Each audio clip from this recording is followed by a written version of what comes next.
അരവിന്ദിന്റെയും അശ്വതിയുടെയും ജീവിതത്തിൽ പ്രണയം ഒരു വസന്തമായി പെയ്തിറങ്ങി. കുന്നിൻ മുകളിലെ ആ പഴയ വീട് അവർക്ക് ഒരു സ്വർഗമായി മാറി. അവർ പരസ്പരം കൂടുതൽ അടുത്തറിഞ്ഞു. അവൻ വീണ്ടും എഴുതി തുടങ്ങി.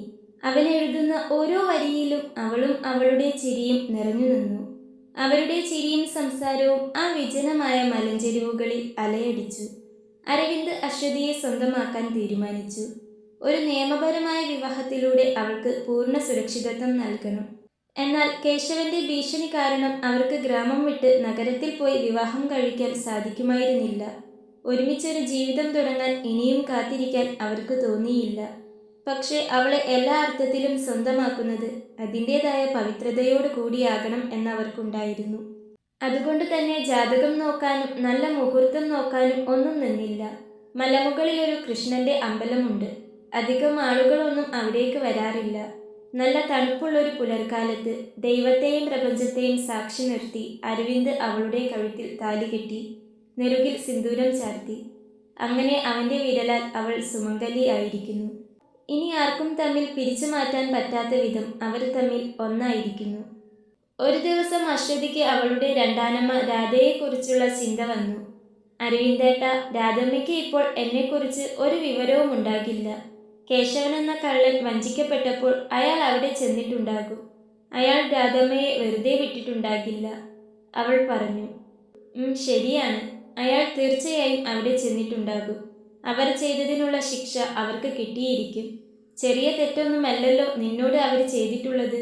പെറ്റില്ലെങ്കിൽ നിന്റെ അമ്മയുടെ സ്ഥാനത്തല്ലേ അവര്. അവര് നിന്നോടിങ്ങനെ ചെയ്യാൻ പാടുണ്ടോ? കിട്ടട്ടെ, ചെയ്തതിനെല്ലാം കണക്കു തീർത്ത് തന്നെ കിട്ടട്ടെ. നമ്മളിപ്പോൾ ശ്രദ്ധിക്കേണ്ടത് കേശവന്റെ അടുത്ത നീക്കമാണ്. അയാൾ എന്തും ചെയ്യും. അതുകൊണ്ട് അവരെക്കുറിച്ചോർത്ത് നീ വിഷമിക്കേണ്ട അശ്വതി, അരവിന്ദ് പറഞ്ഞു. അരവിന്ദ് പറഞ്ഞതുപോലെ തന്നെ കേശവൻ അവരുടെ ജീവിതത്തിൽ വീണ്ടും ഒരു പ്രശ്നമുണ്ടാക്കാൻ അധികം സമയമെടുത്തില്ല. ഒരു ദിവസം രാവിലെ അരവിന്ദ് ടൗണിൽ പോയി വളം വാങ്ങി തിരിച്ചെത്തിയപ്പോൾ അവന്റെ പരിചയക്കാരൻ അവനെ കാത്ത് തോട്ടത്തിലുണ്ടായിരുന്നു. അരവിന്ദ, കേശവൻ വെറുതെ ഇരിക്കുന്നില്ലാട്ടോ.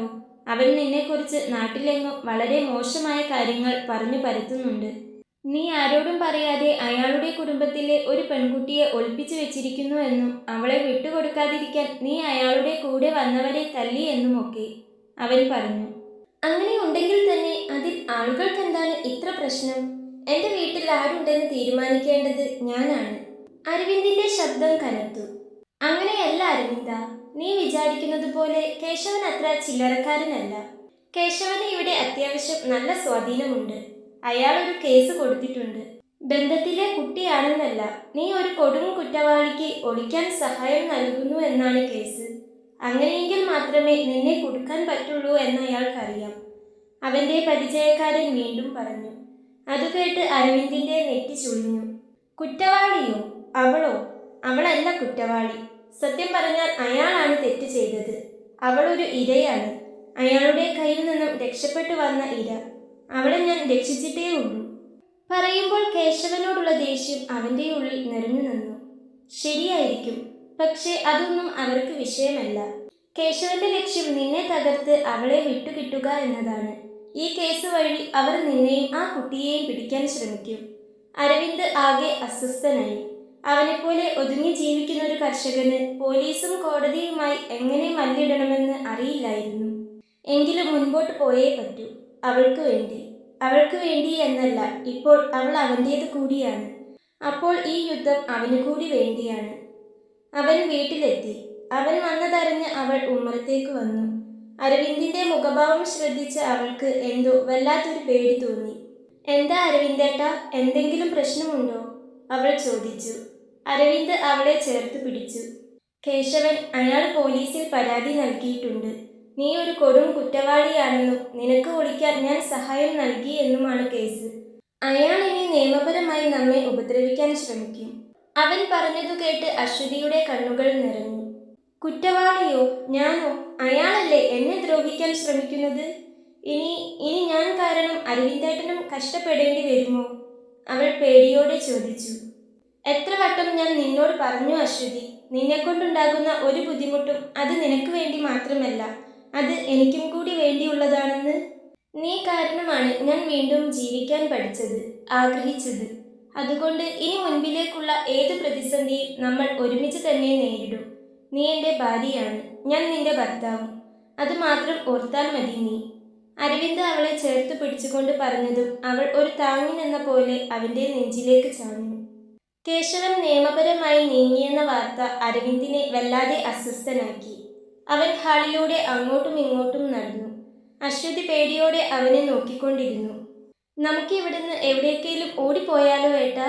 ഈ സ്ഥലം വിട്ട് വേറെ ദൂരെ എവിടെയെങ്കിലും പോയാൽ നമ്മൾ രക്ഷപ്പെടുവോ? അശ്വതി ചോദിച്ചു. അരവിന്ദ് ഒന്ന് നിന്നു. പിന്നെ അവളുടെ അടുത്തേക്ക് വന്നു. ഇല്ല അശ്വതി, അതൊന്നും നടക്കില്ല.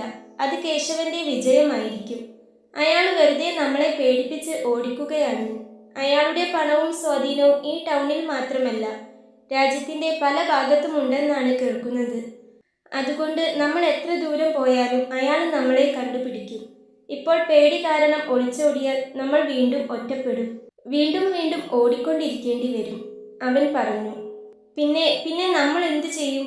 പോലീസും കോടതിയും. നമ്മൾ എങ്ങനെ ഇത് നേരിടും? ആരുണ്ട് നമുക്കൊരു സഹായത്തിന്? അശ്വതിയുടെ ശബ്ദത്തിൽ നിസ്സഹായത നിറഞ്ഞു. നമ്മൾ നേരിടും, നേരിട്ടേ പറ്റൂ. അരവിന്ദ് അവളുടെ കൈകളിൽ മുറുകെ പിടിച്ചു. അവന്റെ കണ്ണുകളിൽ വല്ലാത്തൊരു ധൈര്യവും വാശിയും ഉണ്ടായിരുന്നു അപ്പോൾ. ഞാനൊരു വക്കീലിനെയോ അല്ലെങ്കിൽ സത്യം പുറത്തു കൊണ്ടുവരാൻ സഹായിക്കുന്ന ഏതെങ്കിലും ഒരു മാധ്യമ പ്രവർത്തകനെയോ കാണാൻ പറ്റുമെന്ന് നോക്കട്ടെ. ഈ നാട്ടിൽ എനിക്കൊരു പഴയ കൂട്ടുകാരനുണ്ട്. അവനിപ്പോൾ ടൗണിൽ ഒരു ചെറിയ ബിസിനസ് നടത്തുന്നു. അവൻ നമ്മളെ സഹായിക്കുമെന്നെൻ്റെ മനസ്സ് പറയുന്നു, അരവിന്ദ് പറഞ്ഞു. അവന്റെ ധൈര്യവും പ്രതീക്ഷയും കാണുമ്പോൾ അവൾക്കും വല്ലാത്തൊരു ധൈര്യം കിട്ടുന്നത് പോലെ. അരവിന്ദ് പിറ്റേന്ന് രാവിലെ തന്നെ ടൗണിലേക്ക് പോകാൻ തീരുമാനിച്ചു. പോകാൻ നേരം അശ്വതിക്ക് അവൻ കർശനമായ നിർദ്ദേശങ്ങൾ നൽകി. ഞാൻ വന്ന് വിളിക്കുമ്പോൾ മാത്രമേ കതക് തുറക്കാവൂ. പുറത്ത് ആരെങ്കിലും വന്നാൽ നീ അറയിൽ കയറി ഒളിച്ചിരിക്കണം. വാതിലടയുമ്പോൾ അതിനു മുകളിൽ താനെ ചാക്കുകളും വിറകുകളും വന്നു വീണോളും. അതിനുള്ള പണിയൊക്കെ ഞാൻ ചെയ്തിട്ടുണ്ട്. പിന്നെ ഞാൻ എൻ്റെ ഒരു പഴയ മൊബൈൽ ഫോൺ നിന്റെ കയ്യിൽ തരാം. ഞാൻ എൻ്റെ നമ്പർ അതിൽ സേവ് ചെയ്തിട്ടുണ്ട്. ഒരുപാട് വിളിക്കരുത്, അത്യാവശ്യമുള്ളപ്പോൾ മാത്രം വിളിച്ചാൽ മതി, അരവിന്ദ് പറഞ്ഞു. എനിക്ക് പേടിയുണ്ട് അരവിന്ദേട്ടാ. ഏട്ടൻ കൂടെയുള്ളതാണ് ഇപ്പോൾ എൻ്റെ ഏക ധൈര്യം. വേഗം വരാൻ നോക്കണേ, അശ്വതി അവൻ്റെ നെഞ്ചിൽ തല ചായ്ച്ചുകൊണ്ട് പറഞ്ഞു. പേടിക്കേണ്ട, ഞാൻ വേഗം വരും. എല്ലാം നമുക്ക് വേണ്ടിയല്ലേ, നമുക്ക് ജീവിക്കണ്ടേ. ധൈര്യമായിട്ടിരിക്കെ, പറഞ്ഞുകൊണ്ട് അവൻ അവളുടെ നെറുകിൽ ചുണ്ടു ചേർത്തു. അവൻ കൂടെ ഉണ്ടാകുമ്പോൾ അവൾക്ക് വല്ലാത്തൊരു ധൈര്യമാണ്. പോയിട്ട് വരാം, നീ ഉമ്മറത്തേക്ക് വരേണ്ട. പിന്നെ വാതിൽ അകത്തുനിന്ന് അടയ്ക്കുകയും വേണ്ട, ഞാൻ പുറത്തു നിന്നും അടച്ചോളാം. ആരെങ്കിലും വരുന്നെന്ന് തോന്നിയാൽ അപ്പോൾ അറയിൽ കയറി വാതിൽ അടച്ചേക്കണം. പിന്നെ നിന്റെ സാധനങ്ങളെല്ലാം ബാഗിലാക്കി അറയിൽ ഇപ്പോൾ തന്നെ കൊണ്ടുപോയി വെച്ചേക്ക്, സമയം കളയണ്ട. അവൻ പറഞ്ഞതും അവളുടെ കണ്ണുകൾ നിറഞ്ഞു വന്നു. സാരമില്ല, എല്ലാം കലങ്ങി തെളിയും. അന്ന് ആരെയും പേടിക്കാതെ നമ്മൾ ജീവിക്കും, അവളുടെ മനസ്സ് മനസ്സിലാക്കിയതുപോലെ അവൻ അവളുടെ കവിളിലൊന്ന് തട്ടിക്കൊണ്ട് പറഞ്ഞു. അവൾ നിറഞ്ഞ കണ്ണുകൾ തുടച്ചുകൊണ്ട് തലയാട്ടി. അരവിന്ദ് ജീപ്പിൽ കയറി മലയിറങ്ങി. അവന്റെ വണ്ടിയുടെ ശബ്ദം അകന്നു പോകുന്നത് ശ്രദ്ധിച്ചുകൊണ്ട് അവൾ ആ വീടിന്റെ ഒരു മൂലയിൽ അങ്ങനെ ഇരുന്നു. അവൻ പോയതോടെ ആ വീട്ടിൽ വീണ്ടും മൗനം തളം കെട്ടി വന്നു. അശ്വതിക്ക് സമയം മുൻപോട്ട് പോകാത്തതുപോലെ തോന്നി. അരവിന്ദിന്റെ പുസ്തകങ്ങൾ പോലും അവൾക്ക് വായിക്കാൻ കഴിഞ്ഞില്ല. അവൾ ജനൽപ്പാളിയിലൂടെ പുറത്തേക്ക് നോക്കി അവന്റെ വണ്ടി പോയ വഴിയെ കണ്ണു നട്ടിരുന്നു. വൈകുന്നേരമായപ്പോൾ അവൾക്ക് അല്പം ആശ്വാസം തോന്നി. അതുവരെ പേടിച്ചായിരുന്നു അവളിരുന്നത്. ഇനിയിപ്പോൾ നേരം വൈകിയതുകൊണ്ട് പോലീസുകാരൊന്നും വരില്ലെന്ന് അവൾക്ക് തോന്നി. പെട്ടെന്നാണ് അവൾ ആ ശബ്ദം ശ്രദ്ധിച്ചത്. ഒരു വണ്ടി വരുന്ന ശബ്ദം. അശ്വതിയുടെ ഹൃദയം വേഗത്തിൽ മിടിക്കാൻ തുടങ്ങി. അരവിന്ദ് ഇത്ര വേഗം തിരിച്ചെത്തില്ല, ഇത് മറ്റാരോ ആണ്, തീർച്ച. പോലീസായിരിക്കുമോ? അതോ ഇനി കേശവന്റെ ആളുകളായിരിക്കുമോ? അവൾ അരവിന്ദ് കൊടുത്ത ആ പഴയ ഫോണും കയ്യിൽ പിടിച്ച് അരവിന്ദ് പറഞ്ഞതുപോലെ വേഗം രഹസ്യ അറയുടെ അടുത്തേക്ക് നടന്നു. അകത്തേക്ക് കയറുന്നതിന് മുൻപായി വീടിന്റെ കതകിൽ ശക്തമായി ആരോ തട്ടി. കതക് തുറക്കൂ, ഒരു കനത്ത ശബ്ദം.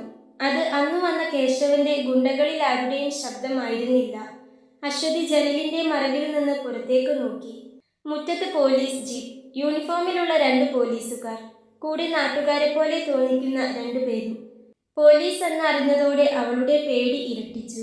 കേശവൻ കേസ് കൊടുത്ത കാര്യം സത്യമായിരുന്നു. അവർ തങ്ങളെ അന്വേഷിച്ചെത്തിയിരിക്കുന്നു. അവൾ വേഗം അറയിൽ കയറി ശബ്ദമുണ്ടാക്കാതെ പതിയെ വാതിലടച്ചു.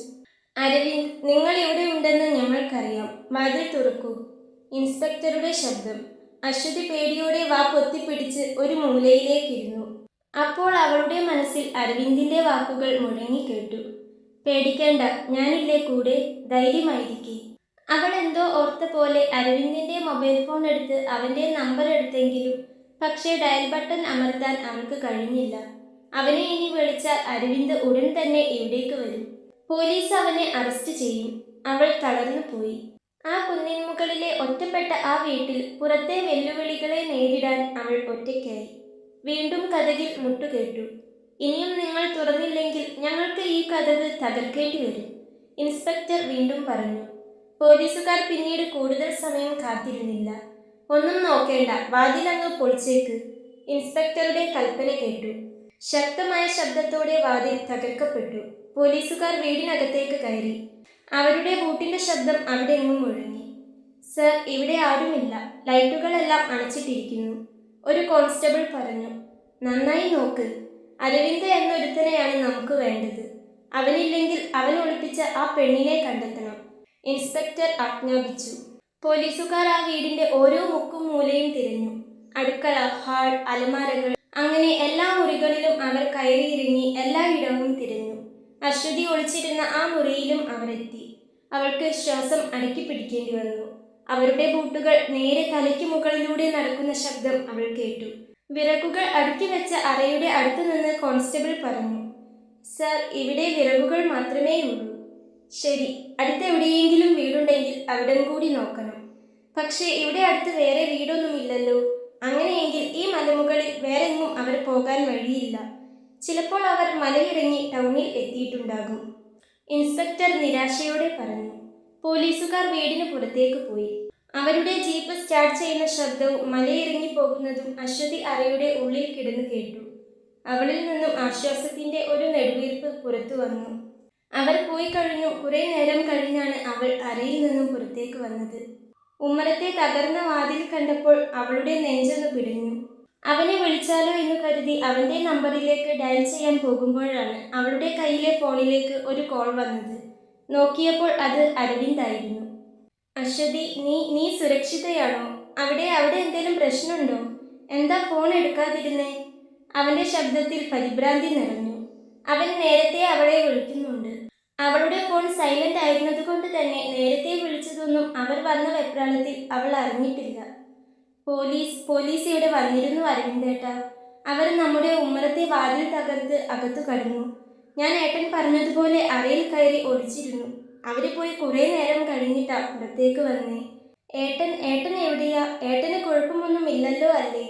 അവൾ ഒറ്റ ശ്വാസത്തിൽ തന്നെ പറയലും ചോദിക്കലും കഴിഞ്ഞു. എന്നിട്ട് ഇപ്പോ നിനക്ക് കുഴപ്പമൊന്നും ഇല്ലല്ലോ?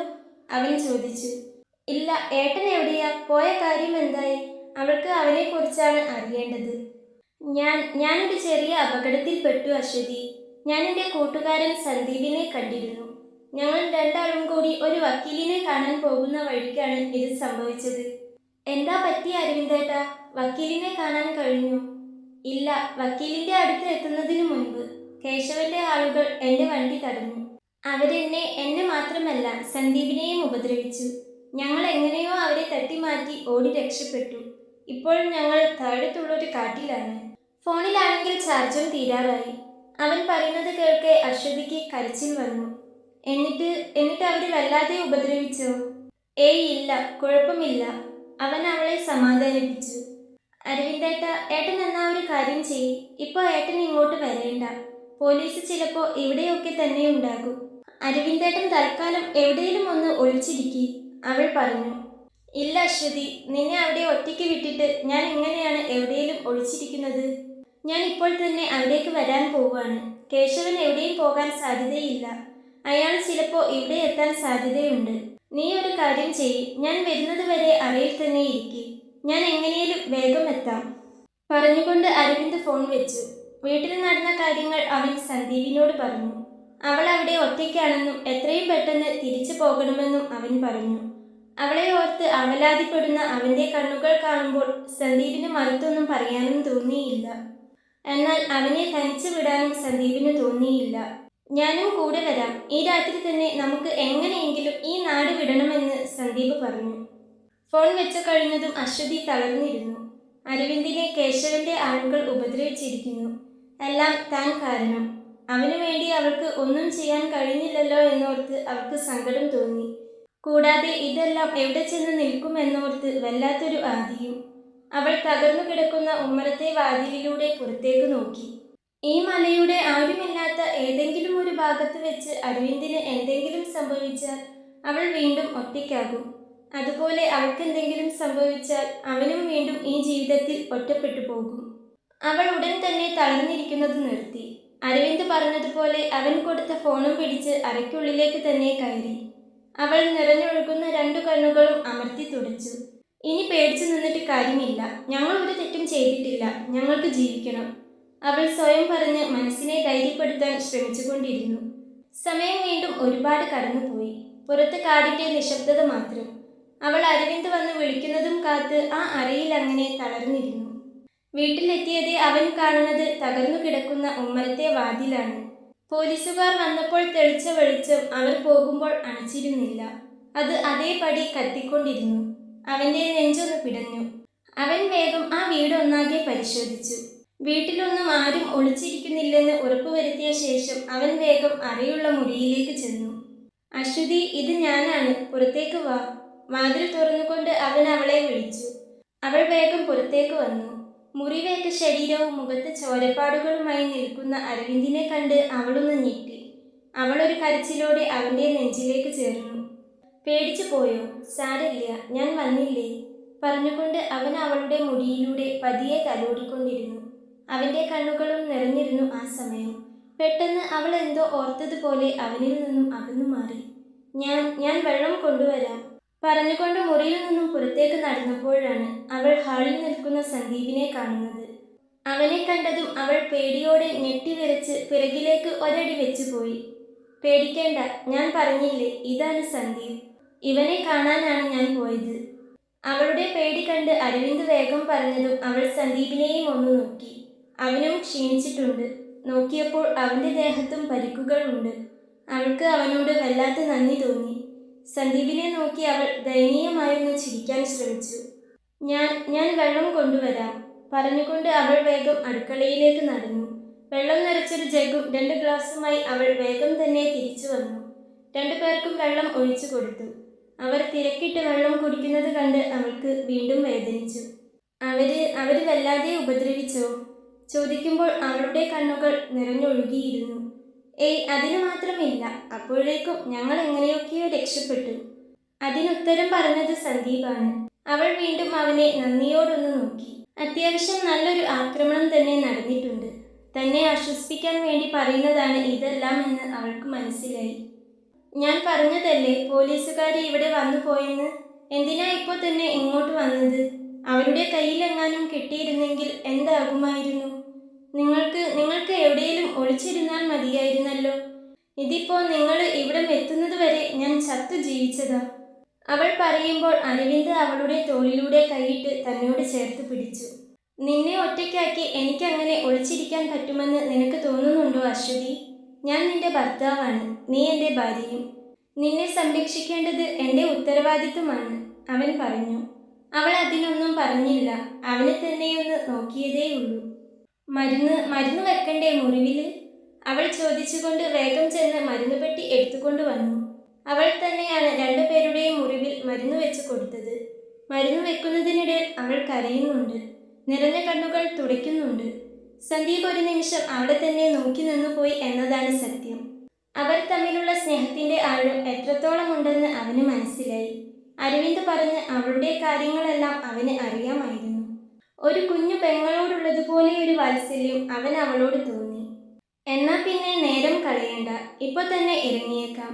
എടുക്കാനുള്ളതെല്ലാം എടുത്തോ, സന്ദീപ് പറഞ്ഞതും അവളൊരു സംശയത്തോടെ അരവിന്ദിനെയും സന്ദീപിനെയും മാറി മാറി നോക്കി. വാ, ചെന്ന് നിന്റെ ബാഗ് എടുത്തു വാ. ഞാനും ചെന്ന് എനിക്ക് വേണ്ടതും എടുത്തു വെക്കട്ടെ. നമ്മളിപ്പോൾ തന്നെ ഇവിടുന്ന് പോവുക. ഇനിയും ഇവിടെ നിന്നാൽ ശരിയാവില്ല. എത്രയും പെട്ടെന്ന് ഇവിടം വിടണം, ടൗണിലെത്തണം.